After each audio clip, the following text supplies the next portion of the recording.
Welcome to Ganapathi Academy Kakinada YouTube channel. ఇప్పుడు వరకు ఎవరైనా ఈ యూట్యూబ్ ఛానల్ని సబ్స్క్రైబ్ చేసుకున్నట్లయితే వెంటనే సబ్స్క్రైబ్ చేసుకోండి. ఈ వీడియో క్లాస్ యందు ఈ సెప్టెంబర్ 1 నుండి సెప్టెంబర్ 3 వరకు ఉన్న డైలీ కరెంట్ అఫైర్స్, అదేవిధంగా జనరల్ స్టడీస్ అంశాలను పరిశీలిద్దాం. సెప్టెంబర్ 1 to 3, 2020కి సంబంధించినటువంటి డైలీ కరెంట్ అఫైర్స్, అదేవిధంగా జనరల్ స్టడీస్ అంశాలను పరిశీలిద్దాం. ముందుగా మనకి ఫస్ట్ చెప్పుకోవాల్సినటువంటి అంశము ప్రణబ్ ముఖర్జీ. మాజీ రాష్ట్రపతిగా పనిచేసినటువంటి వ్యక్తి 2020 ఆగస్ట్ 31వ తారీఖున ఈ సెప్టిక్ షాక్తో చనిపోవడాన్ని గమనించాలి. మెదడుకి సర్జరీ కూడా చేయడం జరిగింది. కరోనా కూడా సోకటం ఈయనకి జరిగింది. 13వ రాష్ట్రపతిగా 2012 నుండి 2017 వరకు పనిచేసినటువంటి వ్యక్తి. 2019లో భారతరత్న అవార్డు పొందినటువంటి వ్యక్తి. అదేవిధంగా మనకి 1997లో ఈయనకి ఉత్తమ పార్లమెంటేరియన్ అవార్డు లభించడం జరిగింది. 2008లో కూడా ఈయనకి పద్మ విభూషణ్ అవార్డు లభించడం కూడా మనకి తెలిసిందే. అయితే ప్రణబ్ ముఖర్జీ వెస్ట్ బెంగాల్లోని బీర్భూమ్ జిల్లా, ఈ బీర్భూమ్ జిల్లాలోని మిరాటి అనేటువంటి గ్రామంలో జన్మించడాన్ని గమనించాలి. 1935 డిసెంబర్ 11వ తారీఖున పశ్చిమ బెంగాల్లోని బీర్భూమ్ జిల్లాలో మిరాటి గ్రామంలో జన్మించడాన్ని గమనించాలి. సో 1935 డిసెంబర్ 11 యునిసెఫ్ డే అని పిలుస్తాం. అదేవిధంగా December 11 mountains day, international mountains day, పర్వతాల దినోత్సవం, పర్వతాల అధ్యయనాన్ని ఓరాలజీ అని కూడా పిలుస్తూ ఉంటాం. అయితే ఈయన ఆగస్టు 31, 2020న చనిపోవడాన్ని మనకి తెలిసిందే. సెప్టిక్ షాక్తో ఈయన చనిపోవడాన్ని మనకి తెలిసిందే. అయితే ప్రణబ్ ముఖర్జీ ఈయన పశ్చిమ బెంగాల్ రాష్ట్రానికి చెందినటువంటి ఒక గొప్ప రాజకీయవేత్తగా మనం చెప్పవచ్చు. సుదీర్ఘకాలం పాటు భారతదేశ చరిత్రలో ఆయా రకాలైనటువంటి పదవుల్ని చేపట్టినటువంటి ఒక గొప్ప కాంగ్రెస్ పార్టీలో ఉన్నటువంటి ఒక ట్రబుల్ షూటర్గా ఈయన పనిచేస్తూ దాదా అని ముద్దుగా పిలువబడే వ్యక్తి ప్రణబ్ ముఖర్జీ. తొలిసారిగా మనకి 1969వ సంవత్సరంలో రాజ్యసభకు ఈయన ఎన్నిక అవ్వడాన్ని గమనించాలి. బంగ్లా కాంగ్రెస్ అనేటువంటి పార్టీ తరపున ఈయన పశ్చిమ బెంగాల్ నుండి రాజ్యసభకు ఎన్నిక అవ్వడం జరిగింది. అయితే 5 సార్లు రాజ్యసభ సభ్యునిగా పనిచేయడం జరిగింది. 2 సార్లు లోక్సభ సభ్యునిగా పనిచేయడం జరిగింది. మొత్తానికి 7 సార్లుగా మనం గుర్తుపెట్టుకోవచ్చు. 7 సార్లు పార్లమెంట్ సభ్యునిగా ఈయన పనిచేయడాన్ని గమనించాలి. అయితే మనకి ఈయన జనరల్గా మొట్టమొదటిసారిగా మనకి 1973లో తొలిసారిగా కేంద్ర మంత్రి పదవిని చేపట్టడం జరిగింది. బ్యాంకింగ్ మరియు రెవెన్యూ శాఖ మంత్రిగా ఈయన పనిచేయడాన్ని గమనించాలి. అదేవిధంగా 1982, 1984 మధ్య కాలంలో ఆర్థిక మంత్రిగా పనిచేయటం జరిగింది. 47 సంవత్సరాలకి అతిపిన్న వయసులో ఆర్థిక మంత్రిగా పనిచేయడం జరిగింది. 7 సార్లు బడ్జెట్ను కూడా ప్రవేశపెట్టినటువంటి వ్యక్తి. సో అదేవిధంగా మనకి ఈ యూరో మనీ జర్నల్ సర్వేలో ప్రపంచంలోని ఐదుగురు అత్యున్నతమైనటువంటి ఆర్థిక మంత్రుల్లో ఒకరిగా నిలవడాన్ని గమనించాలి. అలాగే ఆసియాలోనే ఈయన ద బెస్ట్ ఫైనాన్స్ మినిస్టర్గా కూడా గుర్తింపు లభించడాన్ని కూడా గమనించాలి. సో జనరల్గా ఈయనకి సంబంధించి ఇంకా చాలా ముఖ్యమైనటువంటి విషయాలు అనేవి ఉంటాయి. అయితే ఈయన రాష్ట్రపతి భవన్లో కాకుండా పార్లమెంట్ సెంట్రల్ హాల్లో ప్రమాణ స్వీకారం చేసినటువంటి తొలి రాష్ట్రపతిగా గమనించవచ్చు. అదేవిధంగా మనకి ఇజ్రాయెల్ పార్లమెంట్లో ప్రసంగించినటువంటి తొలి రాష్ట్రపతిగా భావించవచ్చు. హిజ్ ఎక్సలెన్సీ అనేటువంటి పదాన్ని తొలగించినటువంటి రాష్ట్రపతి కూడా ప్రణబ్ ముఖర్జీ. అదేవిధంగా మనకి 4 సార్లు క్షమాభిక్షను కూడా ప్రవేశపెట్టడం జరిగింది. ఉరి సందర్భంలో చాలామంది ఖైదీలకి 4 సార్లు క్షమాభిక్షను ప్రసాదించడాన్ని కూడా మనం గమనించవచ్చు. అయితే ఈ ప్రణబ్ ముఖర్జీకి సంబంధించినంత వరకు మనకి చాలా ముఖ్యమైనటువంటి అంశాల్లో ఈయన రాసినటువంటి పుస్తకాలు కంపల్సరీగా కాంపిటేటివ్ ఎగ్జామినేషన్లో అడగటం జరుగుతుంది. సో ఇందులో భాగంగా ఒకటి ది డ్రామాటిక్ డికేడ్ అనేటువంటి పుస్తకాన్ని గుర్తుపెట్టుకోవాలి, షార్ట్ ఫామ్లో గుర్తుపెట్టుకోండి. ది డ్రామాటిక్ డికేడ్ అనేటువంటి గ్రంథాన్ని రాయటం జరిగింది. అదేవిధంగా ది టర్బులెంట్ ఇయర్స్ అనేటువంటి గ్రంథాన్ని రాయటం జరిగింది.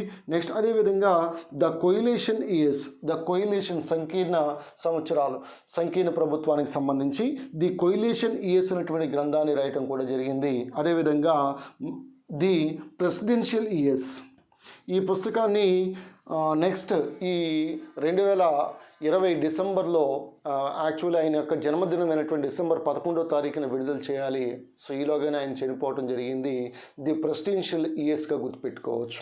అదేవిధంగా challenges before the nation, of the track అనేటువంటి గ్రంథము, మిడ్ టర్న్ అనేటువంటి గ్రంథము, థాట్స్ అండ్ రిఫ్లెక్షన్స్ అనేటువంటి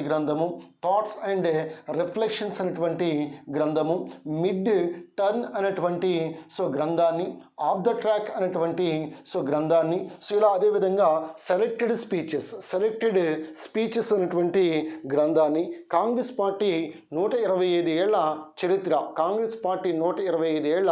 చరిత్ర అనేటువంటి గ్రంథాన్ని రాయటం కూడా జరిగింది. ప్రణబ్ ముఖర్జీగా మనం చెప్పుకోవచ్చు. అదేవిధంగా ఈయన ప్రధానమంత్రిగా పిఎంగా పనిచేయకుండా 8 సార్లు లోక్సభ నాయకుడిగా ఈయన వ్యవహరించడాన్ని కూడా గమనించాలి. ఈయన యొక్క ఆశయం ప్రధానమంత్రిగా పనిచేయాలనేటువంటి కోరిక ఈయనకు ఉండేది. అయితే ఒకానొక సందర్భంలో ఈ మన్మోహన్ సింగ్కి బైపాస్ సర్జరీ ఈ సందర్భంగా ఈయన ప్రధానమంత్రి ఇన్ఛార్జ్ బాధ్యతలు కూడా చేపట్టడాన్ని గమనించాలి. ఒక రకంగా ఈయన ఆ ఇన్ఛార్జ్ బాధ్యతలు చేపట్టి ఆ ప్రధానమంత్రి హోదాను అనుభవించి ఉన్నాడేమో మనకి. ప్రధాని అవ్వాలనేటువంటి తీవ్రమైనటువంటి కాంక్ష ఉంది. మన్మోహన్ సింగ్ కంటే ముందు ఈయన ప్రధానమంత్రి అవ్వాలి, కానీ మన్మోహన్ సింగ్కి అదృష్టంగా ఆ పదవి లభించడం కూడా మనం గమనించవచ్చు. కావున చాలా రకాలైనటువంటి పదవుల్ని చేపట్టడం జరిగింది. ఇటు రక్షణ శాఖ మంత్రిగా, విదేశాంగ శాఖ మంత్రిగా, అదేవిధంగా ఫైనాన్స్ మినిస్టర్గా, నెక్స్ట్ ఇంకా గనుల శాఖ మంత్రిగా అనేకమైనటువంటి పదవులని ఈయన చేపట్టడాన్ని గమనించాలి. ప్రణబ్ ముఖర్జీ అయితే మొన్న జరిగినటువంటి రాష్ట్రపతి ఎన్నికల్లో ఈ 2012-2017 వరకు ఈయన 13వ రాష్ట్రపతిగా పనిచేయడం జరిగింది. ఈయన మీద వ్యతిరేకంగా పోటీ చేసినటువంటి వ్యక్తి పిఎస్ సంగ్మాగా గుర్తుపెట్టుకోవచ్చు. ప్రణబ్ ముఖర్జీకి అపోనెంట్గా పోటీ చేసినటువంటి వ్యక్తి పిఏ సంగ్మాగా మనం గుర్తుపెట్టుకోవచ్చు. ఇది జనరల్గా మనకి ఈ ప్రణబ్ ముఖర్జీకి సంబంధించినంత వరకు కొన్ని ముఖ్యమైనటువంటి విషయాలు. ఇక్కడ మనకి 7 సార్లు పార్లమెంట్ సభ్యుడిగా పనిచేయడం జరిగింది, 2 సార్లు లోక్సభ, 5 సార్లు రాజ్యసభ. 2004-2009 జాంగీపూర్ నియోజకవర్గం నుంచి లోక్సభకి ఎన్నికవటం జరిగింది. ఇది వరకు పోటీ చేసినప్పుడు కూడా ఓడిపోవడం జరిగింది. అంతకుముందు ప్రత్యక్ష ఎన్నికల్లో పోటీ చేసినప్పుడు ఈయన ఓడిపోవడం జరిగింది. కానీ జాంగీపూర్ నియోజకవర్గం నుంచి 2004-2009 నుంచి ఈయన 2 సార్లు లోక్సభకి ఎన్నికవటాన్ని కూడా గమనించాలి. ఇది ప్రణబ్ ముఖర్జీకి సంబంధించినంత వరకు కొన్ని ముఖ్యమైనటువంటి అంశాలు. ఇందులో భాగంగా మనకి 1991లో ప్రణాళిక సంఘానికి డిప్యూటీ చైర్మన్గా వ్యవహరించడాన్ని గమనించాలి. ఇదే 1991లో గాడ్గిల్ ముఖర్జీ ఫార్ములాను తీసుకురావడం జరిగింది. ఈ గాడ్గిల్ ముఖర్జీ ఫార్ములా ముఖ్యంగా కేంద్ర రాష్ట్రాల మధ్య వనరులకు సంబంధించి, ఈ వనరుల పంపిణీకి సంబంధించి గాడ్గిల్ ముఖర్జీ ఫార్ములాను కూడా ఈయన ప్రవేశపెట్టడం కూడా గమనించాలి. 1991లో ప్రణాళిక సంఘం యొక్క డిప్యూటీ చైర్మన్గా ఈయన వ్యవహరించడాన్ని కూడా గమనించాలి.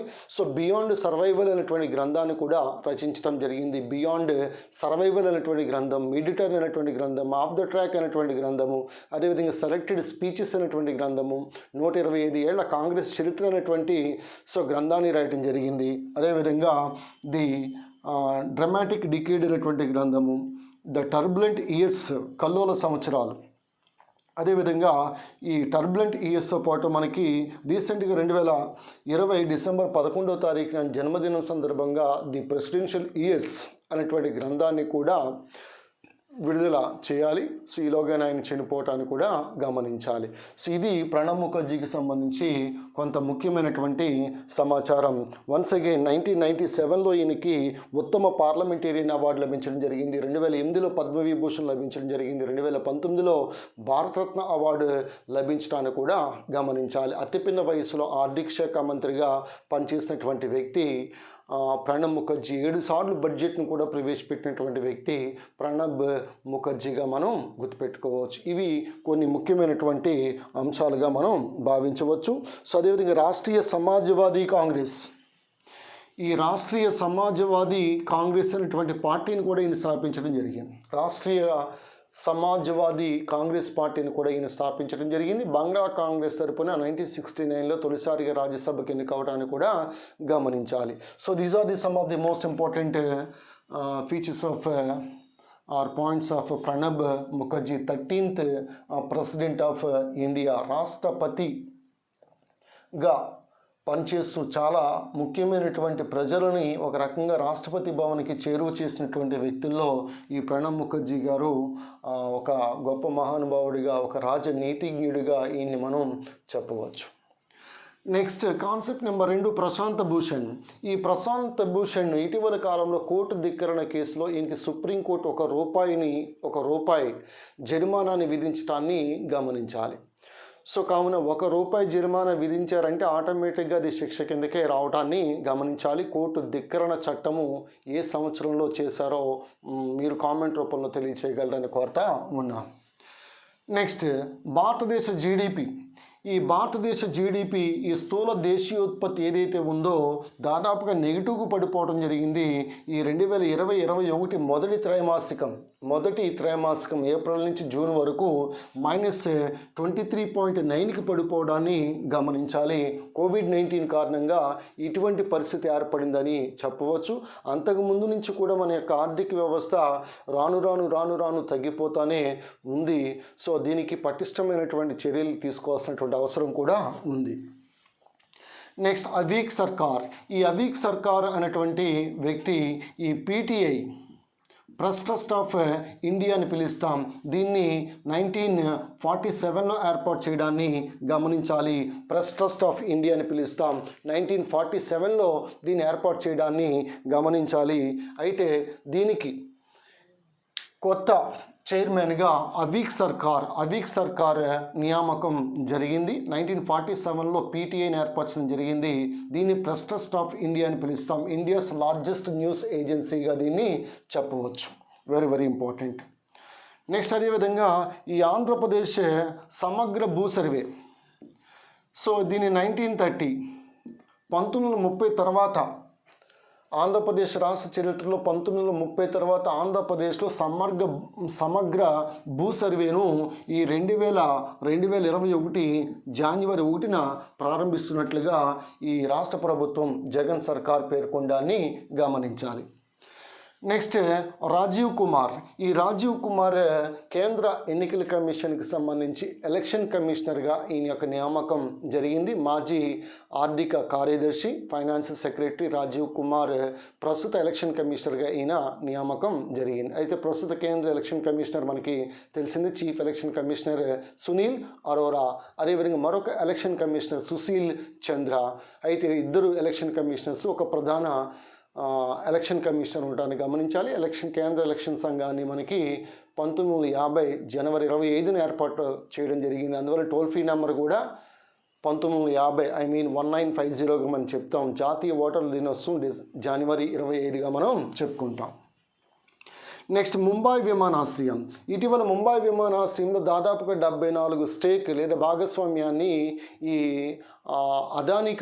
అదానీ గ్రూప్ పర్చేజ్ చేయడాన్ని గమనించాలి. ముఖ్యంగా ఈ జీవీకే నుండి దాదాపుగా ఒక 74% వరకు ఈ వాటాను కొనుగోలు చేసింది అదానీ గ్రూప్ చైర్మన్గా గౌతమ్ అదానీ వ్యవహరించడాన్ని గమనించాలి. అయితే భారతదేశంలో అతిపెద్ద ఇంటర్నేషనల్ ఎయిర్పోర్ట్ ఏదో మీరు కామెంట్ రూపంలో తెలియచేయండి. భారతదేశంలో బిజియెస్ట్ ఇంటర్నేషనల్ ఎయిర్పోర్ట్ ఏదో కామెంట్ రూపంలో తెలియచేయగలరని కోరుతా ఉన్నాను. So one is largest international airport in India and second one is busiest international airport in India. So please comment in comment section. So ఇది జనరల్గా ముంబై విమానాశ్రయానికి సంబంధించినటువంటి అంశంగా మీరు గుర్తుపెట్టుకోవచ్చు. నెక్స్ట్ అదేవిధంగా రాణి లక్ష్మీబాయి సెంట్రల్ అగ్రికల్చర్ యూనివర్సిటీ. రాణి లక్ష్మీబాయి సెంట్రల్ అగ్రికల్చరల్ యూనివర్సిటీ ఇది ఝాన్సీ ఝాన్సీ, ఉత్తరప్రదేశ్లో ఝాన్సీలో ఈ అగ్రికల్చర్ యూనివర్సిటీ ఉంది. ఇటీవల కాలంలో కొన్ని పరిపాలనా భవనాలకి వీటన్నిటికీ కూడా అనుమతులు ఇవ్వడం అనేది గమనించాలి. ఝాన్సీ గుర్తుపెట్టుకోవచ్చు. ఝాన్సీ లక్ష్మీబాయి పేరు మీదుగా ఉన్నటువంటి agricultural university. So Rani Lakshmibai central agricultural university Jhansi ఉత్తరప్రదేశ్గా గుర్తుపెట్టుకోవచ్చు. Next excellence in energy management లో భాగంగా అవార్డులు అనేవి, ఎక్సలెన్స్ ఇన్ ఎనర్జీ మేనేజ్మెంట్ అవార్డులు ఇటీవల మనకి హైదరాబాద్లో ఉన్నటువంటి ఈ శంషాబాద్ ఇంటర్నేషనల్ ఎయిర్పోర్ట్ లేదా రాజీవ్ గాంధీ ఇంటర్నేషనల్ ఎయిర్పోర్ట్కి లభించడాన్ని గమనించాలి. సో దీనికి సంబంధించి ఒక రెండు అవార్డులు అనేవి ఈ శంషాబాద్ లేకపోతే రాజీవ్ గాంధీ ఇంటర్నేషనల్ ఎయిర్పోర్ట్కి లభించడాన్ని గమనించాలి ఇటీవల కాలంలో. Excellence in energy management awards. Next M Veeralakshmi. ఎవరు ఈ ఎం వీరలక్ష్మి అంటే ఫస్ట్ ఫిమేల్ అంబులెన్స్ డ్రైవర్గా మనం చెప్పొచ్చు. First women ambulance driver. భారతదేశంలో చాలా రాష్ట్రాల్లో మనకి 104, 108 సర్వీసెస్ అనేవి ఉన్నాయి. వీటిలో భాగంగా ఎప్పుడు కూడా అంబులెన్స్ని మనం మహిళ నడిపినటువంటి సందర్భం ఎక్కడ చూడలేదు. సో ఇటీవల కాలంలో మహిళలు అంబులెన్స్ డ్రైవర్స్గా కూడా పనిచేయడంలో సఫలీకృతం అవడాన్ని గమనించాలి. అందులో భాగంగా ఈ తమిళనాడు రాష్ట్రానికి చెందినటువంటి M Veeralakshmi she became the first women ambulance driver in India, not only in India, in the వరల్డ్గా గుర్తుపెట్టుకోవచ్చు. Next solar tree. సో ప్రపంచంలోనే అతిపెద్ద సోలార్ ట్రీ, ఒక ట్రీ ఆకారంలో ఈ సోలార్ ప్యానల్స్తో ఒక ట్రీని ఏర్పాటు చేయడం జరిగింది. తద్వారా ఈ సోలార్ విద్యుత్ ఉత్పత్తికి సంబంధించి world's largest or biggest solar tree అనేది recently which was launched at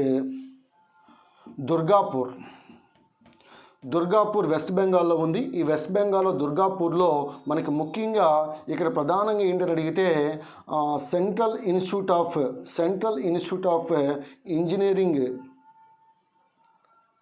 and central mechanical engineering research institute, CMERI అని పిలుస్తాం. ఈ central mechanical and engineering research institute ఇది దుర్గాపూర్లో ఉంది. సో ప్లస్ దీంతో పాటు మనకి CSIR, council for scientific and industrial research, దీని యొక్క ప్రస్తుత director general Shekhar C Monday ఈ CSIR మరియు CMERI ఈ రెండు కలిపి దుర్గాపూర్లో దీన్ని ఏర్పాటు చేయడాన్ని గమనించాలి. సో దుర్గాపూర్ ఇనుము ఉక్కు కర్మాగారం మనకు తెలిసిందే వెస్ట్ బెంగాల్లో ఉంది. బ్రిటన్ సహకారంతో దీన్ని ఏర్పాటు చేయడానికి కూడా గమనించాలి. So solar tree, so world's largest solar tree or biggest solar tree which was started at Durgapur in West Bengal with the help of CSIR and CMERI, I mean central mechanical and engineering research institute plus CSIR. Right now council and scientific industrial research director general is Shekhar C Mande. Next Charu Sinha. ఈ చారు సిన్హా ఈ CRPFకి సంబంధించినంత వరకు ఐజీగా, inspector of general, ఈమె మహిళ, first women IG in Srinagar sector, especially CRPFకి సంబంధించి శ్రీనగర్ సెక్టార్లో తొలి మహిళా ఐజీగా నియామకమైనటువంటి మహిళ చారు సిన్హాగా గుర్తుపెట్టుకోవాలి. CRPF అనగా సెంట్రల్ రిజర్వ్ పోలీస్ ఫోర్స్. ప్రస్తుత డైరెక్టర్ జనరల్ ఎవరో కామెంట్ రూపంలో తెలియచేయగలరని కోరుతా ఉన్నారు. నెక్స్ట్ లెబనాన్ నూతన ప్రధాని ముస్తఫా అదీబ్. లెబనాన్ రాజధాని బీరూట్. ఇటీవల కాలంలో బీరూట్ పోర్ట్లో అమ్మోనియం నైట్రేట్ కారణంగా, ఈ పేలుడు కారణంగా చాలామంది చనిపోవటం, చాలామంది క్షతగాత్రులు అవ్వడం కూడా మనకి తెలిసిందే. సో తదుపరి ఈ లెబనాన్ ప్రధాని రాజీనామా చేయడం జరిగింది. నూతన ప్రధానిగా లెబనాన్కి ముస్తఫా అదీబ్ని మనం గుర్తుపెట్టుకోవచ్చు. నెక్స్ట్ అదేవిధంగా ఈ డెహ్రాడూన్కి సంబంధించి చివరిలో మనం చెప్పుకుందాం.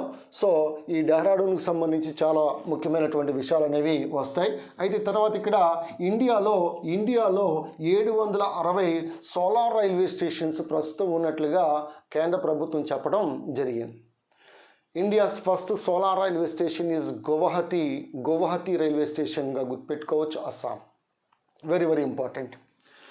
నెక్స్ట్ అదేవిధంగా 2036 ఈ 2036 సంవత్సరం నాటికి భారతదేశం యొక్క జనాభా అనేది 151.8 కోట్లు దాటిపోతుందని ఇటీవల కాలంలో పేర్కొండాన్ని గమనించాలి.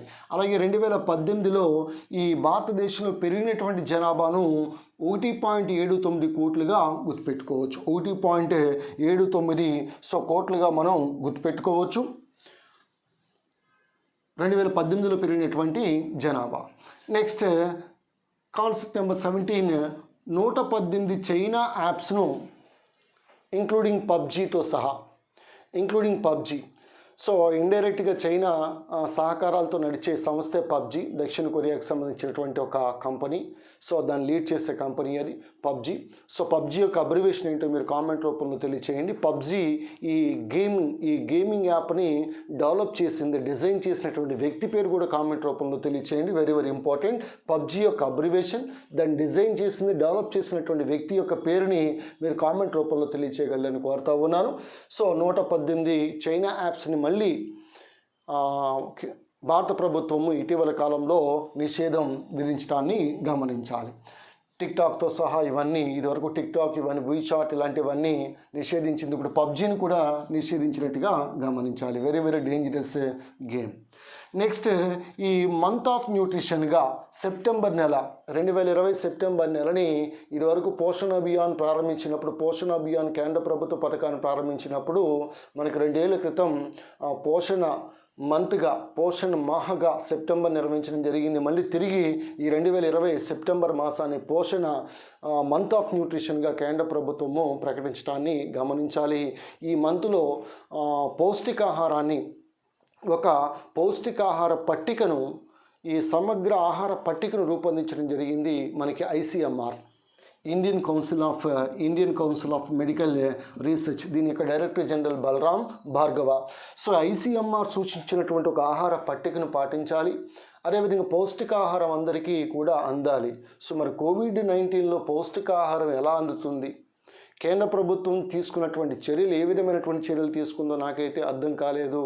సో ఇటువంటి సమయంలో సో ఎవరైనా కోడిగుడ్డు కొనుక్కోవడానికి కూడా చాలా ఇబ్బందిగా ఉన్నటువంటి సందర్భం.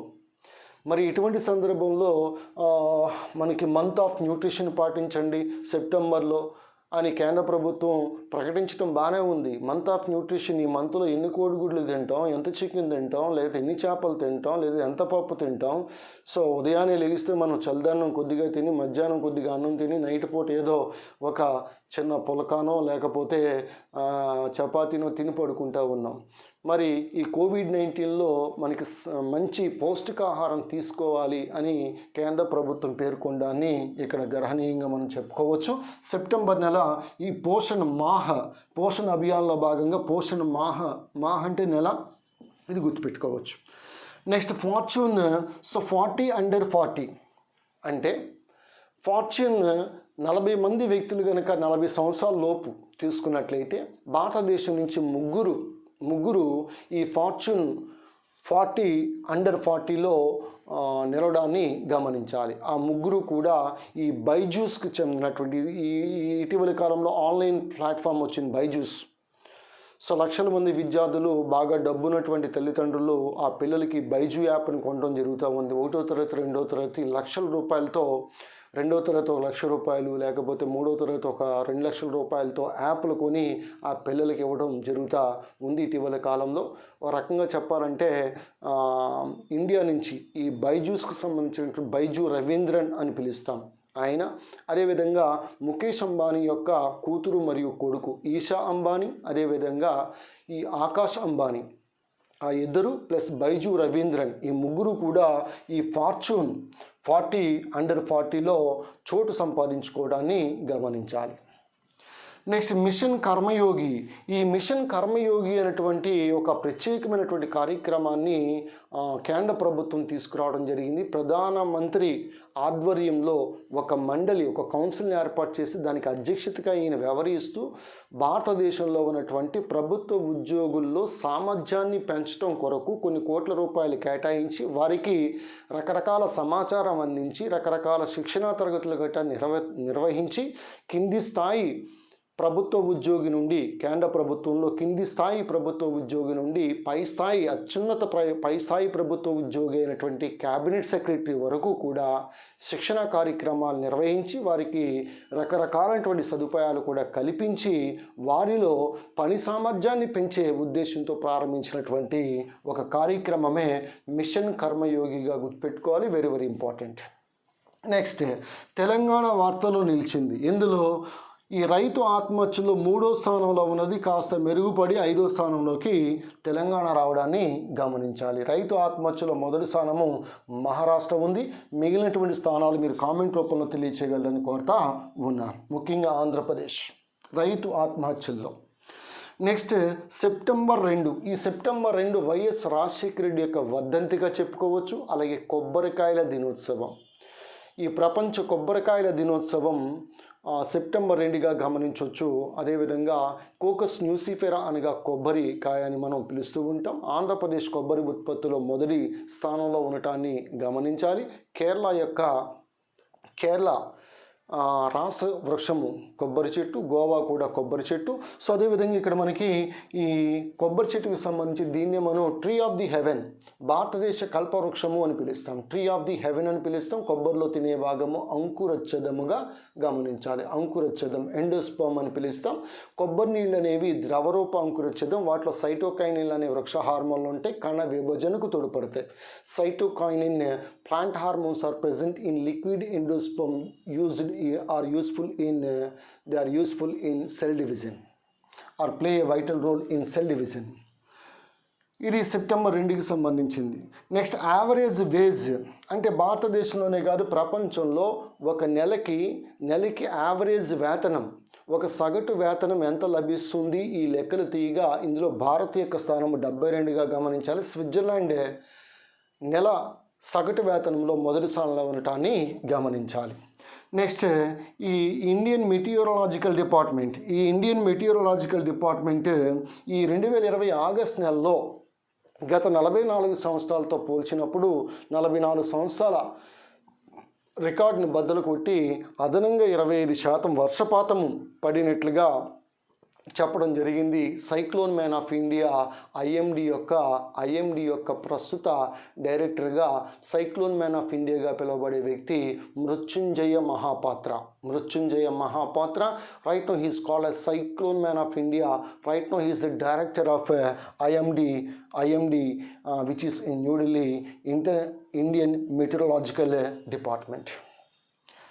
నెక్స్ట్, అదేవిధంగా ఇంటర్నేషనల్ ఉమెన్ ట్రేడ్ సెంటర్, ఇది చాలా ఇంపార్టెంట్. ఇంటర్నేషనల్ ఉమెన్ ట్రేడ్ సెంటర్ని దీన్ని రీచ్ అని పిలుస్తాం. రీచ్ యొక్క అబ్రివేషన్ ఏంటో మీరు తెలపండి. కేరళ రాష్ట్రంలో కోచి సమీపంలో ఏర్పాటు చేయడాన్ని గమనించాలి. International women trade Centre. Next, Bob Bryan, Mike Bryan ఇద్దరు కూడా ట్విన్స్. అమెరికాకు చెందినటువంటి టెన్నిస్ ప్లేయర్స్. డబుల్ టెన్నిస్లో చాలా ప్రముఖమైనటువంటి క్రీడాకారులు. వీళ్ళు రిటైర్మెంట్ ప్రకటించడం జరిగింది. Next, Bajaj Allianz. ఈ బజాజ్ ఎలియన్స్ ఏదైతే ఉందో ఈ కుక్కలు ఉంటాయి కదా, ఈ పెట్ డాగ్స్ కూడా ఇన్సూరెన్స్ కల్పిస్తుంది. పెట్ డాగ్స్కి ఇన్సూరెన్స్ని కల్పిస్తున్నటువంటి సంస్థ, ప్రైవేట్ సంస్థ బజాజ్ ఎలియన్స్గా గుర్తుపెట్టుకోవచ్చు. అదేవిధంగా సీప్లేన్స్. గుజరాత్ రాష్ట్రంలో ఈ సీప్లేన్స్ సముద్ర ఉపరితలంపై నడిచే విమానాలని పిలుస్తాం. గుజరాత్లో ఈ కమింగ్ అక్టోబర్ నుంచి వీటి యొక్క సర్వీసెస్ అనేవి స్టార్ట్ కాబోతూ ఉన్నాయి. ఈ విధంగా మనకి ఈ సీప్లేన్స్ స్టార్ట్ చేసినటువంటి తొలి రాష్ట్రం గుజరాత్గా గుర్తుపెట్టుకోవచ్చు. ఇటీవల కాలంలోనే మనకి ఈ ఎక్స్పోర్ట్ ప్రిపేర్డ్నెస్ ఇండెక్స్లో కూడా గుజరాత్ మొదటి స్థానంలో ఉండటాన్ని గమనించవచ్చు. Next, major Dhyan Chand Vijay Path Yojana. ఈ కార్యక్రమాన్ని, ఈ పథకాన్ని తీసుకొచ్చిన ఉత్తరప్రదేశ్ గవర్నమెంట్. ఇది చాలా విచిత్రమైనటువంటి పథకంలాగా నాకు అనిపిస్తుంది. ఈ ఇంటర్నేషనల్ క్రీడాకారులు ఎవరైతే ఉన్నారో భారతదేశం తరపున వారి ఇళ్లకు రోడ్డు మార్గాలను ఏర్పరిచే, వాళ్ళ ఇళ్లకు రోడ్డు మార్గాలని కన్స్ట్రక్ట్ చేసే ఒక పథకమే మేజర్ ధ్యాన్చంద్ విజయ్ పథ్ యోజన అనేటువంటి పథకం. Next, pensioners corner app. ఈ పెన్షనర్స్ని ముఖ్యంగా డిజిటల్లో భాగంగా, ఈ డిజిటల్ యాప్లో భాగంగా వాళ్ళని డిజిటలైజేషన్ చేయటం కోసం, వారికి సమాచారం కోసం ఈ పెన్షనర్స్ కార్నర్ యాప్ని సెంట్రల్ ఇండస్ట్రియల్ సెక్యూరిటీ ఫోర్స్ రూపొందించడాన్ని గమనించాలి. ఈ సిఐఎస్ఎఫ్ యొక్క director general Rajesh Ranjan. Next S-400 missile system, దీన్ని రష్యా నుంచి భారతదేశం కొనుగోలు చేస్తూ ఉంది. ముఖ్యంగా ఈ ఒక రకంగా చెప్పాలంటే యాంటీ ఏరోప్లేన్ వెపన్ సిస్టమ్గా మనం చెప్పొచ్చు. సో ఒక రకంగా ఇది యుద్ధ విమానాలను కూల్చివేసే ఒక missile system S-400 triumph missile system.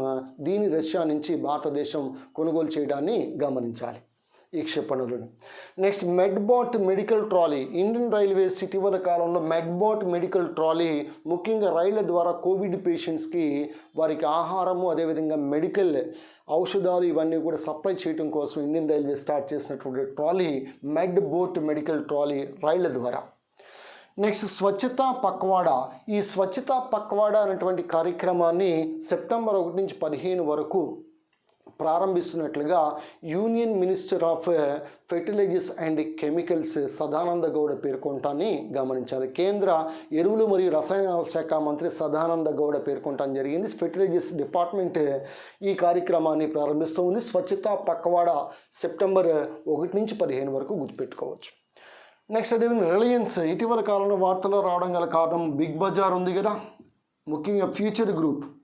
ఈ ఫ్యూచర్ గ్రూప్ బియానీ అనే వ్యక్తికి సంబంధించింది. ఈ ఫ్యూచర్ గ్రూప్ని కొనుగోలు చేయడాన్ని గమనించాలి Reliance.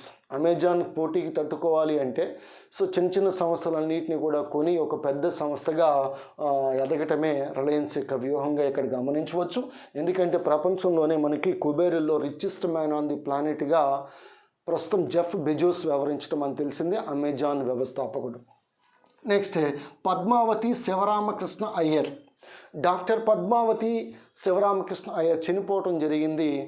She was the first women cardiologist, oldest women కార్డియాలజిస్ట్గా చెప్పవచ్చు. ఒక 103 సంవత్సరాల వయసులో ఈమె చనిపోవటం జరిగింది. సో అందువల్ల ఈమెను ఏమంటారంటే గాడ్ మదర్ ఆఫ్ కార్డియాలజీగా పిలుస్తాం. Godmother of cardiology in ఇండియాగా పిలువబడే వ్యక్తి Padmavati Sivaramakrishna Iyer. Cardiology is nothing but study of heart, గుండె అధ్యయనాన్ని కార్డియాలజీ అని పిలుస్తాం. గాడ్ మదర్ ఆఫ్ కార్డియాలజీగా పిలువబడే డాక్టర్ పద్మావతి శివరామకృష్ణ అయ్యర్ చనిపోవడాన్ని గమనించాలి. నెక్స్ట్ పీసీ మోడీ, ఇతని యొక్క పదవీ కాలాన్ని మరొక 6 నెలల్లో పొడిగించడం జరిగింది. Central board of direct taxes యొక్క చైర్మన్ పీసీ మోడీ. వైసీ మోడీ అంటే NIA, నేషనల్ ఇన్వెస్టిగేషన్ ఏజెన్సీ యొక్క డైరెక్టర్గా పనిచేసేది వైసీ మోడీ. ఈయన పీసీ మోడీ CBDTగా గుర్తుపెట్టుకోవచ్చు, చైర్మన్. నెక్స్ట్ ఈ సైక్లింగ్ ఫెడరేషన్ ఆఫ్ ఇండియా. ఈ cycling federation of India for the first ever cycling సమ్మిట్ని నిర్వహించబోతా ఉంది. సో ఫస్ట్ ఎవర్ సైక్లింగ్ సమ్మిట్ని ఒక 3 నగరాల్లో నిర్వహించబోతా ఉంది. సైక్లింగ్ ఫెడరేషన్ ఆఫ్ ఇండియాగా గుర్తుపెట్టుకోవచ్చు. 2021లో ఈ సమ్మిట్ని నిర్వహించబోతా ఉంది. ప్రస్తుతము ఈ సైక్లింగ్ ఫెడరేషన్ ఆఫ్ ఇండియా అధ్యక్షుడు పర్మీందర్ సింగ్ దిండ్సాగా గుర్తుపెట్టుకోవచ్చు. Next the big thoughts of little love. This book was recently written by Karan Johar.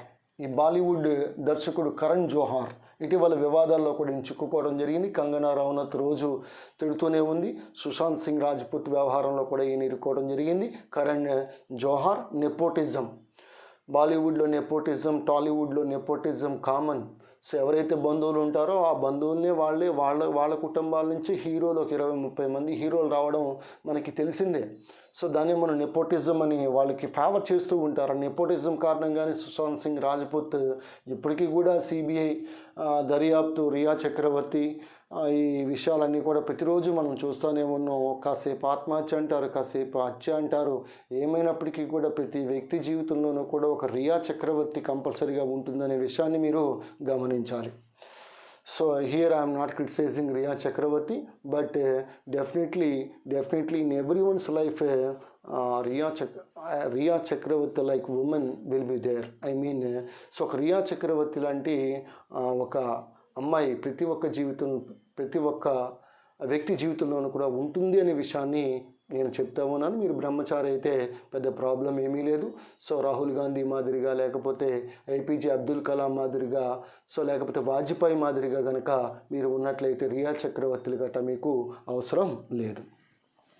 An unsuitable boy An Unsuitable Boy, this is the autobiography of Karan Johar. Karan Johar యొక్క autobiography and unsuitable బాయ్గా గుర్తుపెట్టుకోవచ్చు. Next Hindustan ship yard యొక్క chairman and managing డైరెక్టర్గా హేమంత్ ఖత్రి అనేటువంటి వ్యక్తి నియామకం జరిగింది. So you know very well about Hindustan ship yard. It is in Visakhapatnam and this is said to be the oldest ship yard in India, versus the largest ship yard in India is Cochin ship yard. అతిపెద్ద ship yard అనేది Cochin ship yard, Kerala. పురాతనమైన ship yard and first ship yard in India Hindustan ship యార్డ్గా గమనించవచ్చు. నా coming to ఈ డెహ్రాడూన్లో ఉన్నటువంటి ఒక సంస్థ పేరు Wadia institute of Himalayan geology. Wadia institute of Himalayan geology అనేటువంటి సంస్థ డెహ్రాడూన్లో ఉండటాన్ని గమనించాలి. ఇది ముఖ్యంగా హిమాలయ ప్రాంతాల వద్ద హిమాలయ నేలలకు సంబంధించి లేదా భూస్వరూపాలకు సంబంధించి అధ్యయనం చేసే సంస్థ Wadia institute of Himalayan geology అని పిలుస్తాం, విచ్ ఈజ్ ఇన్ డెహ్రాడూన్ మనకు తెలిసిందే ఉత్తరాఖండ్లో ఉంది. దీన్ని మనం స్కూల్ క్యాపిటల్ ఆఫ్ ఇండియా అని పిలుస్తాం. జోలీ గ్రాంట్ విమానాశ్రయం డెహ్రాడూన్లో ఉంది. ఫారెస్ట్ రీసెర్చ్ ఇన్స్టిట్యూట్ డెహ్రాడూన్లో ఉంది. ఇందిరాగాంధీ నేషనల్ ఫారెస్ట్ అకాడమీ డెహ్రాడూన్లో ఉంది. ఇండియన్ మిలిటరీ అకాడమీ డెహ్రాడూన్లో ఉంది. ఇండియన్ ఇన్స్టిట్యూట్ ఆఫ్ పెట్రోలియం ఇది కూడా డెహ్రాడూన్లో ఉంటాను గమనించాలి. బ్రెయిలీ ప్రెస్, ఈ సెంట్రల్ బ్రెయిలీ ప్రెస్ ఇది కూడా డెహ్రాడూన్లో ఉండటాన్ని గమనించాలి. సెంట్రల్ బ్రెయిలీ ప్రెస్ అని పిలుస్తాం. అలాగే రాజాజీ నేషనల్ పార్క్ కూడా ఈ డెహ్రాడూన్లో ఉండటాన్ని గమనించాలి. దీన్ని డూన్ లేదా స్కూల్ క్యాపిటల్ ఆఫ్ ఇండియాగా మనం పిలుస్తూ ఉంటాం. అలాగే Indian institute of remote sensing కూడా డెహ్రాడూన్లో ఉండటాన్ని గమనించాలి. So this is about what is called current affairs of September 1 to September 3. September 1 నుంచి సెప్టెంబర్ 3 వరకు ఉన్నటువంటి కరెంట్ అఫైర్స్ని మనం ఈరోజు డిస్కస్ చేయటం జరిగింది. సో కావున మీరు ప్రతిరోజు పేపర్లో ఉన్నటువంటి అంశాలు, ప్రణబ్ ముఖర్జీ ఉదాహరణ తీసుకున్నట్లయితే చాలా అంశాలు ప్రణబ్ ముఖర్జీ గురించి రావటం జరిగింది. కానీ వీటిలో ముఖ్యమైనటువంటి సమాచారం, ఉదాహరణకి ఇజ్రాయెల్ పార్లమెంట్లో ప్రసంగించినటువంటి తొలి రాష్ట్రపతిగా చెప్పవచ్చు. పార్లమెంట్ సెంట్రల్ హాల్లో ప్రమాణ స్వీకారం చేసినటువంటి తొలి రాష్ట్రపతిగా చెప్పుకోవచ్చు. అలాగే ఈయన దాదాపుగా ప్రధానమంత్రిగా పనిచేయకుండానే 8 సార్లు లోక్సభ నాయకుడిగా పనిచేశాడు. ప్రధానమంత్రి అవ్వాలని కోరుకున్నాడు. కానీ మన్మోహన్ సింగ్కి ఈ బైపాస్ సర్జరీ సమయంలో 2009 ఆ ప్రాంతంలో బైపాస్ సర్జరీ సమయంలో ఈయన ప్రధానమంత్రి ఇన్ఛార్జ్ బాధ్యతలు చేపట్టాడు. ప్రధానమంత్రి పదవిని అనకూడదు, కానీ ఇన్ఛార్జి బాధ్యతలు చేపట్టడం ద్వారా కొంతవరకు ఆనందాన్ని అనుభవించాడేమని అనుకుంటున్నా. ఏమైనప్పటికీ కూడా భారత రాజ్యాంగ అధినేత రాష్ట్రపతి మనకు తెలిసిందే అత్యున్నతమైనటువంటి పదవిని అలంకరించడం జరిగింది. సో ఈయన మరీ పొడవైనటువంటి వ్యక్తి కాదు, చాలా పొట్టి వ్యక్తి. కానీ పొట్టివాడైనా చాలా గట్టివాడు. అనేక సంక్షోభాలు ఎదుర్కోవటం జరిగింది. ఇందిరాగాంధీ నుంచి రాజీవ్ గాంధీ నుంచి సోనియా గాంధీ నుంచి రాహుల్ గాంధీ వరకు కూడా ఈయన అనేకమైనటువంటి పదవులని నిర్వర్తించడం జరిగింది. ఏమైనప్పటికీ కూడా ఆయన ఆత్మ శాంతించాలని మనం కోరుకుందాం. 13వ రాష్ట్రపతి ప్రణబ్ ముఖర్జీ దాదా. సో జై Hind, Vande Mataram. Meet you tomorrow with more current affairs and general studies classes. This is Ganapati sir from Ganapati Academy, Kakinada, Andhra Pradesh.